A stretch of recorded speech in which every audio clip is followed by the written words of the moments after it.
बिस्मिल्लाहिर्रहमानिर्रहीम। World war first एक topic आज हम करेंगे, क्योंकि आजकल मैंने नोट किया है कि पंजाब पब्लिक सर्विस कमीशन में ट्रीटीज़ के बारे में, जो मुआहदे हुए उनके बारे में बड़ा पूछा जा रहा है। तो ये वर्ल्ड वॉर फर्स्ट जो होगी ये हम ज़रा देखेंगे, और इसके बाद कौन कौन से मुआहदे हुए। बहुत सारे मुआहदे होंगे, जिसमें बेलफोर डिक्लेरेशन है हमारे पास, ट्रीटी ऑफ वर्साइल है, ट्रीटी ऑफ सवेयर है, उसके बाद हमारे पास ILO बनेगी, लीग ऑफ नेशन बनेगी, उसके बाद हमारे पास ट्रीटी ऑफ लुज़ैन।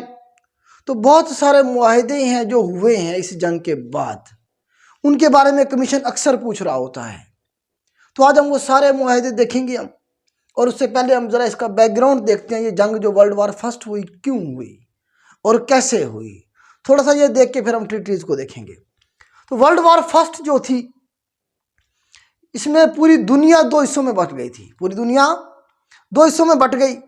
दो पावर्स, एक को हम कहेंगे अलाइड पावर, दूसरे को हम कहेंगे central power. Central power, allied power और सेंट्रल पावर। ये जंग शुरू क्यों हुई? इस जंग के शुरू होने में बहुत सारे इवेंट थे, जिसमें से बाल्कन वार हुई थी, और उसके अलावा भी बहुत सारे इवेंट थे। लेकिन एक इवेंट ऐसा होगा जिसके वजह से जो ना हम कह सकते हैं कि ये जंग शुरू हुई। पेपर में भी यही पूछा जाता है। तो शहजादा था फर्डिनेंड, लिखें जरा, फर्डिनेंड शहजादा था किसका? ऑस्ट्रिया का। ऑस्ट्रिया का, लिखें जरा, ऑस्ट्रिया का। ये शहजादा था ऑस्ट्रिया का। फर्डिनेंड साहब जो शहजादे थे ऑस्ट्रिया के, तो ये बुसीनिया गया हुआ था। बुसीनिया ऑस्ट्रिया ये साथ साथ हैं कंट्रीज। तो बुसीनिया विजिट करने के लिए गए हुए थे। तो फर्डिनेंड साहब को कत्ल कर दिया गया बुसीनिया में। बुसीनिया का कैपिटल सराजीवो। सराजीवो जो कैपिटल था, इसे मैं लिख देता हूँ, चले मैं यहाँ, हाँ जी, ये हमारे पास बुसीनिया, बुसीनिया, और ये हमारे पास ऑस्ट्रिया। ऑस्ट्रिया का शहजादा है फर्डिनेंड, गया हुआ है किधर? बुसीनिया। बुसीनिया के कैपिटल सराजीवो में। तो सराजीवो में उसे कत्ल कर दिया गया। ये सवाल पूछा गया कि वर्ल्ड वॉर फर्स्ट शुरू क्यों हुई थी? तो ये शुरू हुई थी फर्डिनेंड के कत्ल की वजह से। ये भी पूछा गया वो कौन था? ऑस्ट्रिया का शहजादा था। किधर कत्ल किया गया उसे? बुसीनिया में, सराजीवो के अंदर। जब कत्ल कर दिया गया तो ऑस्ट्रिया ने हमला कर दिया बुसीनिया पे। ऑस्ट्रिया ने हमला कर दिया बुसीनिया पे। बुसीनिया की हेल्प में कौन को रहेंगे? बुसीनिया की हेल्प में फ्रांस आएगा, फ्रांस के साथ UK आएगा, बरतानिया। उसके बाद फिर जो है ना बाकी मुल्क भी, इटली भी और बाकी कंट्री, रशिया भी आ जाएगा, जापान भी आ जाएगा। इस तरह सारे मुल्क इसमें शामिल होते जाएंगे। लेकिन मैं मेन कंट्री का नाम लिखता हूँ यूएसए भी इधर ही था। ऑस्ट्रिया की हेल्प में आएगा ओटोमान अंपायर। ओटोमान अंपायर, सल्तनत उस्मानिया, सल्तनत उस्मानिया। ऑस्ट्रिया हंगरी, ऑस्ट्रिया के साथ ऑस्ट्रिया हंगेरियन अंपायर उस वक्त मौजूद था। ऑस्ट्रिया, ओटोमान अंपायर आया, साथ में जर्मनी आएगा, लिखें जरा, जर्मनी आएगा। तो एक साइड पे ये थे सेंट्रल पावर में ऑस्ट्रिया हंगरी, और साथ में ओटोमान अंपायर, सल्तनत उस्मानिया जो आज का तुर्की है। उसके बाद इनके हेल्प में जर्मनी आया था। तो बुसीनिया, फ्रांस, UK ये सारे एक साइड पे थे। अच्छा, यहाँ थोड़ा सा आप एक काम और करें, हेड ऑफ द स्टेट लिखें 2-3 कंट्रीज के, जिसमें से UK का लिखें। UK का जो हेड ऑफ द स्टेट था उस वक्त जॉर्ज पंजोम था। कौन था? जॉर्ज पंजोम था। और प्राइम मिनिस्टर जो था वो कौन था? लॉयड जॉर्ज, ये PM था UK का। इस जंग के दौरान लॉयड जॉर्ज जो था ये PM था, और जॉर्ज पंजोम साहब जो थे ये बादशाह थे बरतानिया के। USA जो है ये 1917 के अंदर, 1917 के अंदर इस जंग में शामिल हुआ। ये पूछा गया पेपर में कि USA कब वर्ल्ड वॉर फर्स्ट में इंटर हुआ था और क्यों हुआ था? इसलिए हुआ था, जंग चल रही थी, तो अमेरिका जो था USA हेल्प कर रहा था इनकी, फ्रांस की, बरतानिया की और इन कंट्रीज की, हथियार बेच रहा था। तो USA के कुछ जहाज, पैसेंजर जहाज जा रहे होते हैं बरतानिया की तरफ। जर्मनी ये समझता है कि उसकी आर्मी और असलहा आ रहा है, तो जर्मनी क्या करता है? USA के जहाज़ों पे अटैक कर देता है 2017 में, और कुछ पैसेंजर जो जहाज होते हैं उन्हें तबाह कर देता है। इस तरह यूएसए के लिए अब कंडीशन थी, वो उस जंग में कूद पड़ा। जैसे ये जंग में आया, जंग का पासा पलटा गया, जो जीतने वाली पावर थी वो हार गई। आगे चल के हम देखेंगे। तो यूएसए 2017 में इस जंग में शामिल हुआ। तो यूएसए का उस वक्त प्रेसिडेंट कौन था, लिखिए जरा, पूछा गया पेपर में, Woodrow Wilson. Woodrow Wilson, Woodrow Wilson साहब उस वक्त यूएसए के प्रेसिडेंट थे। बस ये दो ही याद रखिएगा आप, यूके के और यूएसए के, बाकी को जरूरत नहीं है याद रखने की। इधर से आप ओटोमान अंपायर के याद रखेंगे। ओटोमान अंपायर को लीड कर रहा था महमद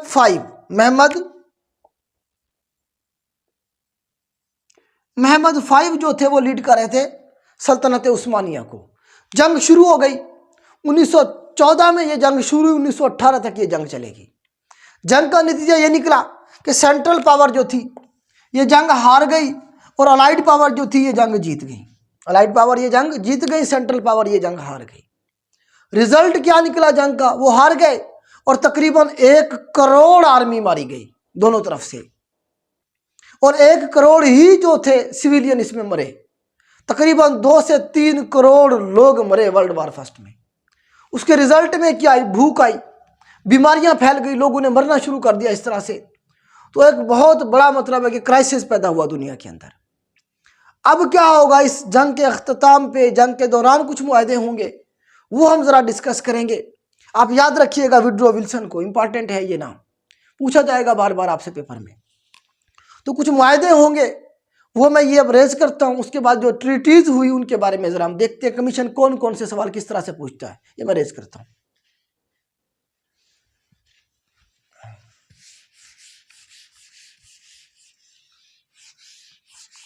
सबसे पहले जो है ना हमारे पास लिखे जरा बाल्फोर डिक्लेरेशन, लिखे जरा बाल्फोर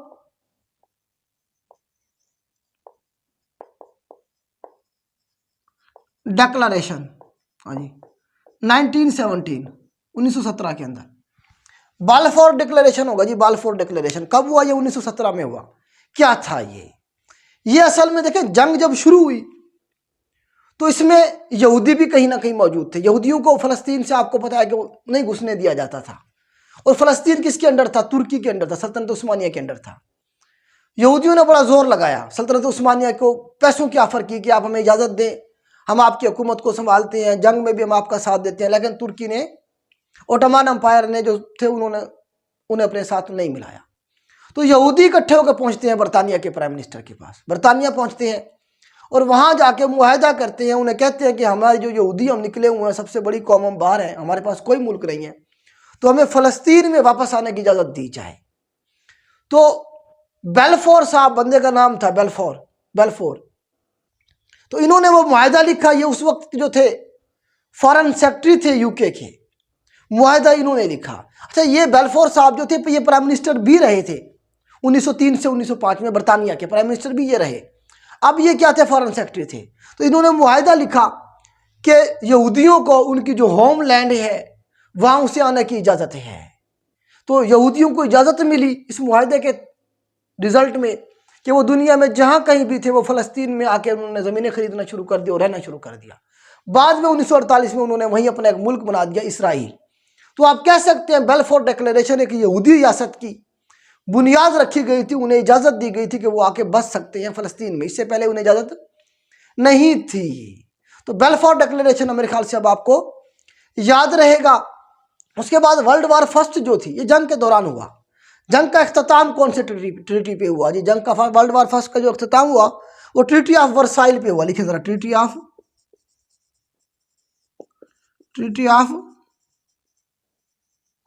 हाँ जी वर्साइल, हाँ जी, ट्रीटी ऑफ वर्साइल्स। तो ये 1919 के अंदर हुई। कब हुई? 1919 के अंदर treaty of Versailles. Versailles basically ये शहर था फ्रांस के अंदर, ये जगह का नाम था वर्साइल। ट्रीटी ऑफ वर्साइल ये फ्रांस में जगह थी, पेरिस के अंदर। वहां पे ये मुआहदा हुआ, ट्रीटी ऑफ वर्साइल्स। अच्छा, ये मुआहदा असल में किस किस के दरमियान में हुआ था? असल में ये मुआहदा हुआ, देखिए जर्मनी भी तो था ना वर्ल्ड वार फर्स्ट में। तो जर्मनी लिखें जरा, Germany versus allied power. Allied power में कौन कौन थे आपको पता ही है? यूके, फ्रांस, यूएसए और बाकी मुल्क भी थे। बस 3 मुल्क मेन याद रखिएगा। अलाइड पावर, अलाइड पावर और जर्मनी के दरमियान में हुआ। इस ट्रीटी ऑफ वर्साइल में जर्मनी को क्या किया गया, बांधा गया, सेक्शन लगाई गई, उसके ऊपर जुर्माने लगाए गए और जर्मनी को कहा गया जिस जिस इलाके पे उसने कब्जा किया हुआ, जो भी उसकी कॉलोनी है, उसे छोड़ दे, आजाद कर दे। इस तरह से भारी जुर्माना हुआ इनके लोगों के ऊपर, जर्मनी के ऊपर, और जर्मनी को जकड़ लिया गया इस मुआहदे के तहत कर्जों में और जुर्माने के अंदर पाबंदियां लगा दी गई।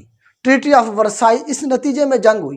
मतलब इस नतीजे के बाद जर्मनी ने कहा ठीक है, हम जंग छोड़ रहे हैं, हम हथियार डाल रहे हैं, हम हथियार डाल रहे हैं। इस जंग के नतीजे में वर्ल्ड वार फर्स्ट से जर्मनी निकल गया, जर्मनी खत्म हो गया, चला गया इसमें, ट्रीटी ऑफ वर्साई। हाँ जी, जर्मनी और अलाइड पावर के दरमियान में बेसिकली ये हुआ था। उसके बाद जो एक ट्रीटी होगी, ट्रीटी ऑफ सेवर, ये मैं रेज करता हूँ, ट्रीटी ऑफ सेवर्स, लिखें जरा, ट्रीटी ऑफ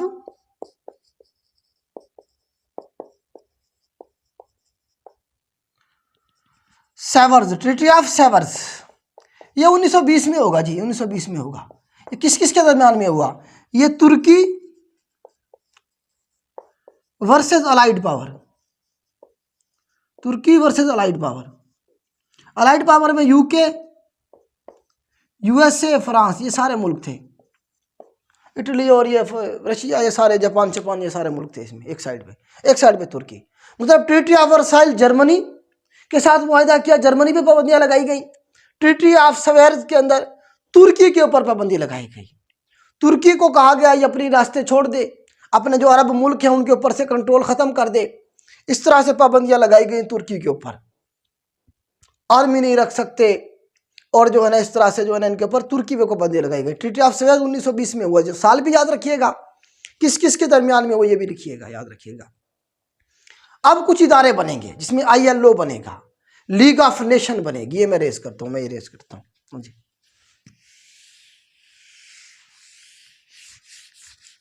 लिखिए जरा, ILO लिख लेते हैं पहले, ILO, international labour organisation. International labour organisation 1919 में बनी, ये 1919 में बनी। इसका हेडक्वार्टर जनेवा में बनाया गया, जनेवा में, स्विट्जरलैंड, जनेवा में हेडक्वार्टर बनाया गया। तो ये वर्ल्ड वार फर्स्ट के रिजल्ट में बनी, क्योंकि बहुत सारे जो वर्कर्स थे, जो लेबर क्लास थी, उसे इस्तेमाल किया गया था जंग में, जर्मनी की तरफ से भी, बाकी लोगों की तरफ से भी। तो दुनिया को एक महसूस हुआ कि जो है ना लेबर क्लास के भी हकूक होने चाहिए। ये तो नहीं है कोई भी उन्हें ले जाए जंग में जाके उन्हें मरवा दे, ऐसा तो नहीं है ना। तो ILO का जो आइडिया था इस वर्ल्ड वार के बाद आया, 1919 में इसे बनाई गई। इसी तरह हमारे पास बनी league of nation, league of nation, हाँ जी, LON, lawn, league of nation, lawn, लिखें जरा। लीग ऑफ नेशन को क्या कहते हैं? LON, lawn. ये कब बनी? 1920 में बनी, 1920 में बनी league of nation, league of nation. तो ये बेसिकली किसने बनवाई? उस वक्त अमेरिका का प्रेसिडेंट कौन था? लिखें जरा, वुडरो विल्सन। वुडरो विल्सन साहब USA के प्रेसिडेंट थे, इन्होंने बनवाई थी लीग ऑफ नेशन। इन्होंने कहा जंग में तो बड़ा नुकसान हो गया, कोई इस तरह का फोरम होना चाहिए जो है ना दोबारा से जंग को ना होने दे, जो वर्ल्ड वार सेकंड को रोक सके, दोबारा से इस तरह की तबाही ना हो, इस तरह की जंग ना हो। वुडरो विल्सन साहब का ये ख्याल था, तो उन्होंने क्या बनवाई? लीग ऑफ नेशन बनवाई। अमन की क्या बनाई इन्होंने? एक ऑर्गेनाइजेशन बनाई जिसने रोकना था जंग को। तो लीग ऑफ नेशन को कहा जाता है चाइल्ड ऑफ वार। लिखें जरा, child of war, child of world war 1। हाँ जी, वर्ल्ड वार 1 का बच्चा, चाइल्ड, क्योंकि वर्ल्ड वार 1 के नतीजे में क्या बनी? लीग ऑफ नेशन बनी। और ये पेरेंट ऑर्गेनाइजेशन है UNO की। बाद में 1945 के अंदर इसी को क्या बना दिया गया? UNO बना दिया गया। 1945 के अंदर इसी को UNO बना दिया जाएगा। League of Nation parent organisation है किसकी? यूनाइटेड नेशन की, यूनाइटेड नेशंस की। तो वुडरो विल्सन ने बनवाई, इसे चाइल्ड ऑफ वार भी कहते हैं, जंग का बच्चा। तो वुडरो विल्सन को इसी चक्कर में नोबेल प्राइज भी मिला था 1920 के अंदर। वुडरो विल्सन को 1920 में नोबेल पीस प्राइज मिला था। पूछा गया पेपर में, वुडरो विल्सन को नोबेल पीस प्राइज कब मिला? 1920 के अंदर मिला। तो इसने ये जो अमन की कोशिश की थी उसके रिजल्ट में बना। पहले जंग में शामिल हुआ, लोगों को मारा, फिर उसके बाद आपको पता है फिर ये ड्रामेबाजी करनी होती है, अमन और ये वो सारी चीज़ें। इस तरह से लीग ऑफ नेशन बनी और ILO बन गई।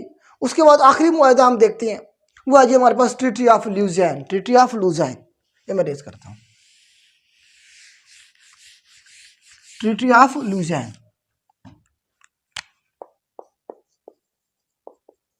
ट्रीटी ऑफ ल्यूजियन, ये 1923 के अंदर हुआ, 1923 के अंदर हुआ ट्रीटी ऑफ ल्यूजियन, ट्रीटी ऑफ ल्यूजियन। तो ये 1923 के अंदर हुआ। कब हुआ? 1923 के अंदर हुआ। इसमें जो है ना हमारे पास एक साइड में तुर्की, मॉडर्न तुर्की, और दूसरी साइड पे वही अलाइड पावर कह लें आप किसी हद तक, अलाइड पावर कह लें। इसमें ग्रीस आ गया था, वैसे ग्रीस इसमें आ गया था, उनके साथ इशू चल रहे थे। तो इस मुआहदे के अंदर तुर्की के ऊपर पाबंदियां लगाई गई दोबारा से, मतलब पहले कम पाबंदियां थी, अब ज़्यादा लगाई गई। अब तुर्की को कहा गया कि वो खिलाफत नहीं ले सकता, 100 साल तक खिलाफत नहीं अपने मुल्क में ला सकता, खिलाफत ख़त्म करनी है आपने। अपनी ज़मीन से तेल और गैस नहीं निकाल सकते। तुर्की आज भी तेल और गैस रशिया से खरीदता है। बॉस्फोरस स्ट्रेट है एक तुर्की के ऊपर, वहाँ से जो जहाज़ गुजरते हैं उसे टैक्स नहीं ले सकता। और जो है ना जी, जो अरब मुल्क पे जिन पे कब्जा था तुर्की का, उनके ऊपर कभी क्लेम नहीं करेगा। साइप्रस के ऊपर, साइप्रस कब्रस का जो जजीरा था ये भी तुर्कों के पास था, इस पे कब्जा, इस पे क्लेम नहीं करेगा। इस तरह से बहुत सारी पाबंदियां लगाई गई। और ट्रीटी ऑफ लुजाइन जो है ये कब हुई? 1923 के अंदर हुई। तो 1923 के अंदर 100 साल के लिए इन पर पाबंदियां लगी। अब दोबारा से वो पाबंदियां ख़त्म हो जाएंगी। खिलाफत तो वापस नहीं आएगी और ना ही आ सकती है। जिस तरह जो आपका ये USSR था वो टूट गया, अब दोबारा इकट्ठे नहीं हो सकता। हिंदुस्तान टूट गया, वो इकट्ठा नहीं हो सकता। इस तरह लोग कहते हैं जी खिलाफत वापस आ जाएगी, सऊदी अरब वापस हिस्सा बन जाएगा उसका, तुर्की का। ऐसा नहीं हो सकता। टाइम आगे आगे की तरफ मूव कर रहा है, पीछे की तरफ नहीं जा रहा है। तो वो बेवकूफ़ लोग हैं जो पीछे की तरफ अभी तक ख्वाब देख रहे हैं माजी में बैठ के। हाँ, लेकिन तुर्की को बूस्ट अप मिलेगा। जो पाबंदियाँ बाकी थी तेल निकालने की और बॉस्फोरस स्ट्रेट वाली, और जो बाकी थी जो है ना अपने जो माइंस वगैरह थे यूज़ करने की, उनमें तुर्की को बूस्ट मिलेगा। इसीलिए तुर्की अपने आप को रिवाइव कर रहा है। और दीवान ने आपको पता है नारा लगाया हुआ, और वो तुर्की को अपने पैरों पे खड़ा कर रहा है, और काफ़ी हद तक उन्होंने कर भी लिया है। तो ये वर्ल्ड वार के रिलेटेड ट्रीटीज़ थी जिनके बारे में कमीशन पूछता है। इन्हें जो है ना आप मजीद गूगल भी किया करें, सर्च किया करें, इनके रिलेटेड कोई और एक्स्ट्रा इन्फॉर्मेशन पूछी जा सकती है। मैंने आपको ब्रीफ सा जो है ना थोड़ा सा इंट्रोडक्शन दिया है ताकि आपको ये याद रह जाए। तो आज के लिए इतना ही। अल्लाह हाफिज़।